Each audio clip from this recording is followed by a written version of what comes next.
sakalımız ağarmıyor mu var? Evvelli başlar. Ömür gün geçti. Evvelli başlık o da aldı. Anne de çok oldu. He?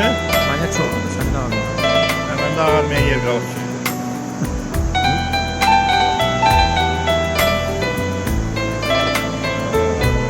Emrimiz getirdi zavodda. Aklına çıkıp gitmedi bu çeti zaten.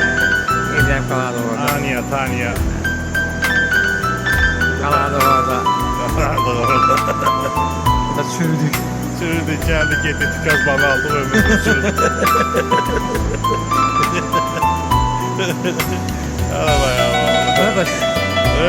Bana da şükür. Armadı kokusunda fırlat oldu. Ne öyle baba diyelim. Fırlat o gider. Ben ne diyordum? Deyim o. Kızıştım bana. Arana kızıştım bana.